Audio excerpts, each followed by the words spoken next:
Assalamualaikum warahmatullahi wabarakatuh. Alhamdulillahi rabbil alamin, wal aqibatu lil muttaqin. Asyhadu an la ilaha illallah wahdahu la syarikalah, wa asyhadu anna Muhammadan abduhu wa rasuluh sallallahu alaihi wasallam la nabiyya ba'dah.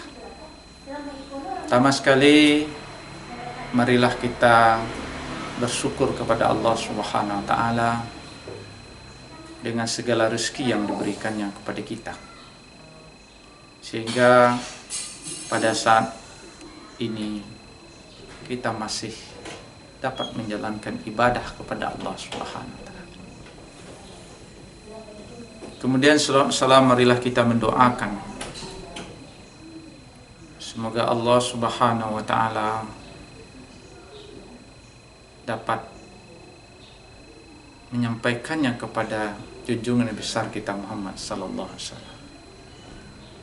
Karena bersalawat kepada Rasulullah sallallahu alaihi wasallam akan memberikan berkah terhadap majelis yang kita buka ketika kita membukanya dengan salawat kepada Rasulullah sallallahu alaihi wasallam.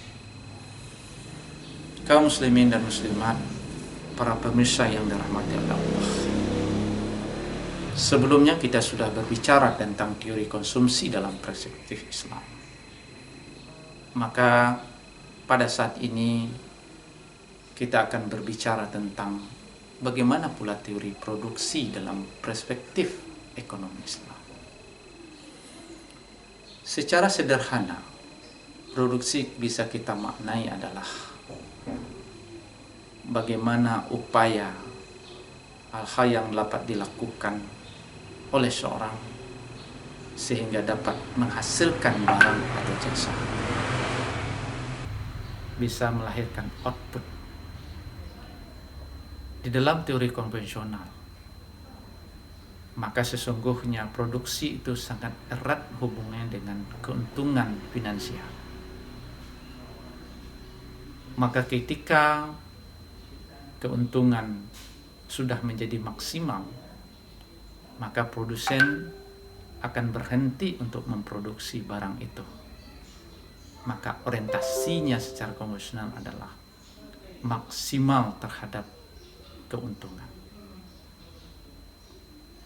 Maka ketika kita lihat di kurvanya, ketika sudah kurvanya menurun, maka pada saat itu produsen tidak akan lagi menambah terhadap produk yang akan dia kembangkan atau yang dia usahakan. Lalu bagaimana prinsip-prinsip teori produsen yang dikembangkan, yang dijelaskan di dalam Al-Quran? Yang pertama, kita harus sadar dan harus meyakini bahwa Islam sangatlah memotivasi kita untuk selalu produktif dapat menghasilkan. Sehingga dalam suatu riwayat jelaskan, apakah sungguhnya amal yang terbaik? Apakah pekerjaan yang terbaik? Kata Rasulullah SAW, pekerjaan yang terbaik itu adalah kamu makan dan minum dari usaha dan tanganmu sendiri. Ini menunjukkan bahwa Islam sangat mendorong, Islam sangat motivasi seorang selalu melakukan produksi. Lalu bagaimana prinsip yang kedua? Pertama adalah prinsip Islam mendorong semua orang untuk melakukan produksi. Yang kedua adalah apapun produksi yang akan kita kembangkan, apapun yang akan kita lakukan, tentu tidaklah dibenarkan dan tidak dibolehkan produksi-produksi yang kita lakukan, baik dari awal sampai akhirnya, ini adalah bertentangan dengan syar'i. Misalnya memproduksi barang-barang yang diharamkan oleh Allah Subhanahu wa taala. Seorang tukang teteh enau, dia mengambil airnya enau, lalu dia menjualnya dan memproduksinya dalam bentuk niro. Maka ini dibenarkan dalam Islam, karena input yang masuk adalah air benau, lalu dia produksi, dia menjadi gula ataupun dikenal dengan dawaknya saka. Jadi hasil apa yang dilahirkan, apa yang diproduksi tentu adalah benda-benda yang tidak dilarang oleh Allah Subhanahu wa taala. Maka sesungguhnya ketika ada seorang yang kerjanya juga adalah mengambil air di enau, maka ketika dia endapkan dan dia menjadi tua, maka produksi yang dia lakukan itu adalah tidak lagi menjadi syar'i, karena yang dia produksi adalah minuman yang memabukkan. Ini adalah dua dasar ketika kita mau mengembangkan produksi dalam Islam. Pertama, orang Muslim didorong dengan tangannya, dengan usahanya, kemampuan dan kerjasanya untuk selalu memproduksi, produktif. Dan yang kedua adalah apa yang dihasilkannya jangan menjadi benda-benda yang diharamkan oleh Allah Subhanahu wa taala. Lalu bagaimana ketika kita hubungkan dengan teori konvensional yang maksimal keuntungan tadi? Maka dalam konsep Islam, produksi itu adalah diukur dari kemaslahatan yang dia munculkan.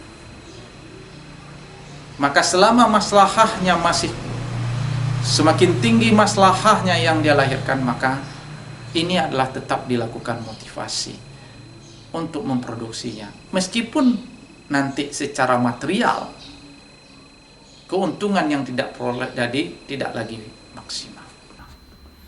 Kita contohkan agak sederhana supaya bisa membedakannya dengan realita yang dilakukan dalam konsep konvensional. Di dalam konsep maslahah sangat sederhana secara sebenarnya.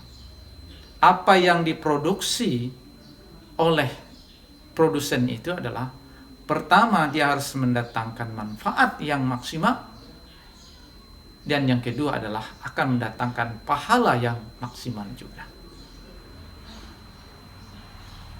Di dalam teori konvensional, ketika orang ingin membuat kain, memproduksi kain, lalu ketika dia produksi misalnya 10 helai kain, maka keuntungannya adalah sebanyak 3 juta. Lalu kalau seandainya dia akan produksi lagi, mungkin keuntungannya tidak lagi naik menjadi 10 juta. Maka pada tingkat maksimalnya akan mulai menurun. Maka ketika itu seorang produsen dapat dipastikan dia akan menghentikan produksinya karena hanya menimbang dari sisi materialnya. Tetapi berbeda dengan konsep Islam ketika dalam teori, ketika kita menggunakan konsep maslah. Ketika seorang adalah memproduksi kain sarung, ketika dia memproduksi kain sarung itu sebanyak 100 helai kain sarung, lalu dia secara material baru dapat keuntungan adalah sekitar 3 juta. Dan kain sarungnya dapat dipakai oleh orang, dapat dimanfaatkan oleh orang sebanyak 100. Maka maslahah yang ditimbulkan karena kain sarung ini dibawa sholat, mendatangkan faedah, tentu adalah sekian juga manfaat yang dia peroleh. Keuntungan di dunia sudah dapat material 3 juta, ketika dimanfaatkan untuk yang baik, dia juga mendapatkan keuntungan akhirat nantinya ketika ikhlas. Bagi seorang produsen yang syariah,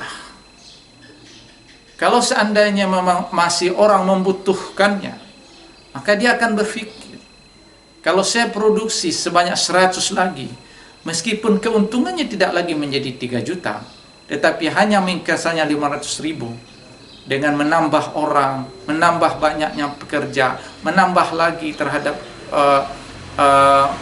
bahan-bahannya, maka ini akan mendatangkan maslahah yang besar. Maupun secara pribadi keuntungan diperoleh 500, maka dia akan tetap memproduksi. Kenapa? Karena dia mendapatkan keuntungan dari apa yang dia peroleh itu tidak hanya mengukur dari material. Dia akan mendapatkan manfaat tidak hanya dari 100 orang, tetapi dia juga akan mendapatkan manfaat kain sarung yang dia pakai itu dari 200 orang. Nah, disitulah kita melihat perbedaannya. Secara material mungkin secara maksimal dia sudah tidak lagi mendapatkan keuntungan 3 juta, mungkin hanya 500, tetapi ketika dia lihat maslahahnya masih perlukan, karena dia merasakan lebih maslahah, lebih banyak mendatangkan pahala. Kalau hanya 100 saya produksi hanya dipakai 100 orang, ketika saya produksi menjadi 200 dipakai oleh 200 orang, meskipun secara material tidak mendapatkan keuntungan yang sama.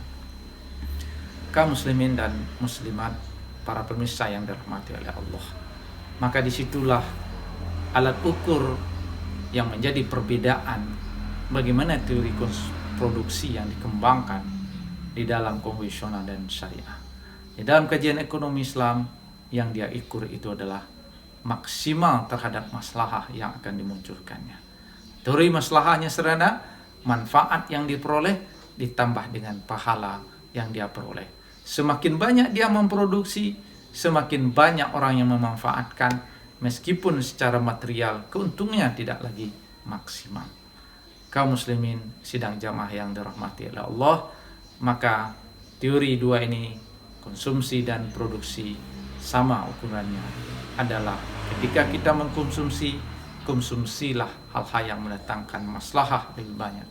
Ketika kita menjadi produsen, maka produksilah benda-benda yang semakin banyak kita produksi, semakin banyak maslahah yang dia munculkan. Sekian, banyak maaf. Allahumma muwaffiq ila aqwamit thariq. Assalamualaikum warahmatullahi wabarakatuh.